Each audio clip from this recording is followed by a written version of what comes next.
بسم الله الرحمن الرحيم. السلام عليكم ورحمة الله وبركاته. إن الحمد لله نحمده ونستعينه ونستغفره ونستهديه، والصلاة والسلام على أشرف الأنبياء والمرسلين محمد وآله وصحبه أجمعين، أما بعد. حاضرین و ناظرین، یہ درس نمبر 562 ہے اور آج سورۃ القصص کی دو آیتوں کی تلاوت اور تشریح کی جائے گی، آیت نمبر 87 اور 88، 87 and 88۔ چلیے سب سے پہلے ہم ان دو آیتوں کی تلاوت کرتے ہیں، لفظی ترجمے اور ترجمے کے بعد تشریح کرتے ہیں۔ اعوذ باللہ من الشیطان الرجیم، بسم اللہ الرحمن الرحیم۔ ولا يصدنك عن آیات اللہ بعد اذ انزلت الیک وادع الى ربک ولا تكونن من المشرکین ولا تدع مع الله إلها آخر لا إله إلا هو كل شيء هالك إلا وجهه له الحكم وإليه ترجعون۔ صدق اللہ العظیم۔ لفظ ترجمہ یوں ہے، ولا يصدنک، اور روک نہ دیں آپ کو وہ کافر، عن آیات اللہ، اللہ کی آیتوں سے، بعد، اس بات کے بعد کہ اذ انزلت، جب وہ نازل کی گئیں، الیک، آپ کی طرف، ودعو، اور آپ بلائیں، الی ربک، اپنے رب کی طرف، ولا تکونن، اور ہرگز نہ ہوں آپ، من المشرکین، مشرکوں میں سے، ولا تدعو، اور مت پکاریں آپ، مع اللہ، اللہ کے ساتھ، الہا آخر، کسی دوسرے الہ کو، لا الہ الا ہو، نہیں ہے کوئی معبود سوائے اللہ کے، وہو، اور وہ، کل شیء ہالک، ہر چیز ہلاک ہونے والی ہے، الا وجہہ، مگر رب ذوالجلال کے، سوائے اس کے چہرے کے، لہ الحکم، حکم اسی کے لیے ہے، وہ الہ، اور اسی کی طرف، ترجعون، تم سب لوٹائے جاؤ گے۔ ترجمہ یوں ہیں، اور وہ تمہیں اللہ کی آیتوں کی تبلیغ سے بعد اس کے کہ وہ تم پر نازل ہو چکی ہیں، روک نہ دیں، اور اپنے رب کو پکارتے رہو، اور مشرکوں میں سے ہرگز نہ ہونا، اور اللہ کے ساتھ کسی اور کو معبود سمجھ کر نہ پکارنا، اس کے سوا کوئی معبود نہیں، اس کی پاک ذات کے سوا ہر چیز فنا ہونے والی ہے، حکم اسی کا ہے، اسی کی طرف تم لوٹ کر جاؤ گے۔ ان دو آیتوں میں 8 باتیں بتلائی گئی ہیں۔ پہلی بات، وہ تمہیں اللہ کی آیتوں کی تبلیغ سے بعد اس کے کہ وہ تم پر نازل ہو چکی، روک نہ دیں۔ دوسری بات، اپنے رب کو پکارتے رہو۔ تیسری بات، مشرکوں میں سے ہرگز نہ ہونا۔ چوتھی بات، اللہ کے سوا کسی اور کو معبود سمجھ کر نہ پکارنا۔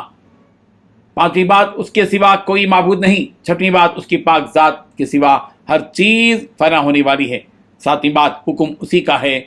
آٹھویں بات، اور اسی کی طرف لوٹ کر جاؤ گے۔ بزرگان محترم، رسول رحمت صلی اللہ علیہ وسلم سے یہ بات کہی جا رہی کہ پیغمبر دیکھیے، مشرکوں کی طرف آپ متوجہ مت ہو جائیے، آپ کا کام اللہ کے حکم کی تعمیل کرنا ہے۔ اللہ تعالیٰ نے جس کام میں آپ کو لگا رکھا ہے، دعوت دین ہے، تبلیغ ہے، اس میں لگے رہیے آپ، اور مشرکوں کی طرف توجہ مت کیجیے، اور نہ ہی مشرکین کی مخالفت سے آپ متاثر ہو جائیے، اور نہ ہی مشرکین کی کسی عقیدے سے متاثر ہو جائیے، اور نہ ہی ان کی باتوں کی طرف آپ جھک جائیے، نہیں، بلکہ آپ کا کام یہ ہے کہ آپ، اللہ نے جو آیتیں آپ کو نازل کی ہیں، آپ ان آیتوں کو لوگوں تک پہنچا دیجیے۔ یہی وجہ ہے کہ اللہ تبارک و تعالیٰ نے سورہ مائدہ کی آیت نمبر 27 میں فرمایا، یا ایھا الرسول، اے رسول، بلغ ما انزل الیک، آپ کی طرف جو کچھ کے نازل کیا گیا اس کو وہ لوگوں تک پہنچا دیجیے۔ وَإِن لَّمْ تَفْعَلْ فَمَا بَلَّغْتَ رِسَالَتَهُ، اور اگر آپ نے یہ کام نہیں کیا، لوگوں تک یہ بات نہیں پہنچائی، تو آپ نے رسالت کا حق ادا نہیں کیا۔ اور یہ بات یاد رکھیے، وَاللَّهُ يَعْصِمُكَ مِنَ النَّاسِ۔ رہی بات دعوت دین کے دینے کے بعد لوگوں کی طرف سے مخالفت کا طوفان کھڑا ضرور ہوگا، لیکن ہم آپ سے وعدہ کرتے ہیں کہ آپ کی اللہ تبارک و تعالیٰ پوری طرح حفاظت کرے گا۔ اللہ تعالیٰ نے حفاظت کی۔ مکہ مکرمہ کی پوری زندگی سے ہم واقف ہیں۔ 13 سال تک اللہ کے نبی صلی اللہ علیہ وسلم موجود رہے، نبوت کے ساتھ، دعوت دین کے ساتھ، حق بات کو بتاتے ہوئے۔ اللہ تبارک و تعالیٰ نے ان کی حفاظت کی، اور اللہ تبارک و تعالیٰ نے مکہ مکرمہ کی اس تنگ زمین سے نکال کر پیارے پیغمبر صاحب کو مدینہ منورہ پر حفاظت پہنچا دیا۔ اللہ تعالیٰ حفاظت کرنے والے۔ اور اللہ تبارک و تعالیٰ فرما رہے ہیں کہ پیغمبر، اس کتاب کے نازل ہونے کے بعد کہیں ایسا نہ ہو کہ اللہ کی آیتوں سے کوئی آپ کو روکے، کوئی سبیل ایسی نہیں ہونا چاہیے۔ آپ کو کوئی نہ روک سکے اور آپ نہیں روک سکے. اور وادعو الی ربک، پیغمبر آپ اپنے پروردگار کی طرف متوجہ ہو کر اسی پروردگار کو پکاریے، اپنے رب کو پکارتے رہیے. یہ مشرکین تو بتوں کو پکار رہے ہیں، اور آپ کی شان یہ ہے کہ آپ اپنے رب کو پکاریں جو زمین اور آسمان کا خالق اور مالک ہے، سورج اور چاند کا خالق اور مالک ہے. آپ اس کو پکاریے. وَلَا تَكُونَنَّ مِنَ الْمُشْرِكِينَ، اور ہرگز مشرکوں میں سے مت ہو جائیے. وَلَا تَدْعُ مَعَ اللَّهِ إِلَٰهًا آخَرَ، اور اللہ تبارک و تعالیٰ نے پیارے پیغمبر صلی اللہ علیہ وسلم سے فرمایا کہ آپ ایک اللہ کے ساتھ کسی اور کو مت پکاریے. آپ کا کام صرف اپنے رب کو پکارنا ہے. لا الہ الا ہو، اس لیے کہ وہی ایک اللہ ہے جو معبود ہے، جس کی عبادت کی جا سکتی ہے، جس کی طرف رجوع کیا جا سکتا ہے، جس سے مانگا جا سکتا ہے. وہ ایک ہی شان ہے. اس کے علاوہ جتنے لوگ ہیں وہ اس قابل نہیں ہیں. جن کو ان لوگوں نے ہاتھوں سے تراشا ہے، یہ اس قابل نہیں. نہ سورج اس قابل ہے کہ اس کی عبادت کی جائے، اس کو پکارا جائے. نہ چاند اس قابل ہے، نہ زمین، نہ آسمان، اور نہ ہی شجر حجر، اور نہ ہی کوئی اور مخلوق. کوئی بھی اس قابل نہیں کہ اس کو پکارا جا سکے. پکارے جانے کے قابل تو وہی ایک اللہ ہے جو بندوں کی ضرورتوں کو پورا کرتا ہے، مجیب ہے.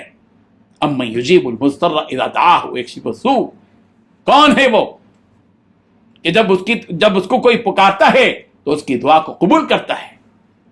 پریشان حال آدمی جب پریشانی کی حالت میں اپنے پروردگار کو پکارتا ہے، پروردگار اپنی رحمتوں کے ساتھ، اپنے فضل اور احسان کے ساتھ اس کی جانب متوجہ ہو کر اس کی ضرورت کو پورا کرتے ہیں.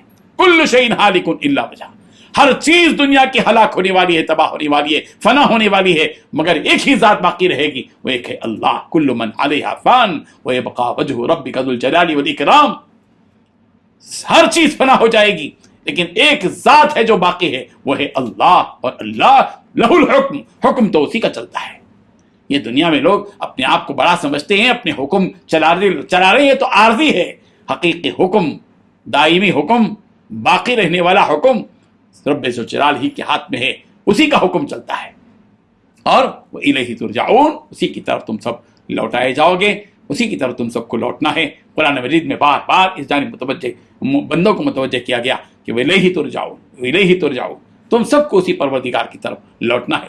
بندہ مومن اس جذبے کے ساتھ، اس یقین میں ڈوب کر زندگی بسر کریں کہ یہ تو دنیا ہے، عارضی ہے اور فانی ہے، لیکن ہم سب کو اپنے پروردگار کی طرف لوٹ کر جانا ہے. جب لوٹ کر جائیں گے تو وہ ہمارے نیک اعمال کی جزا دے گا اور بری اعمال کی سزا دے گا. اسی کے سامنے ہم سب کو ٹھہرنا ہے. میدان محشر میں ہم کو ٹھہرایا جائے گا. وہاں شفاعت ہے، وہاں میزان ہے، وہاں حساب ہے، وہاں کتاب ہے، وہاں نام اعمال ہے، وہاں فیصلے ہیں، اور وہاں جنت ہے، وہاں دوزخ ہے.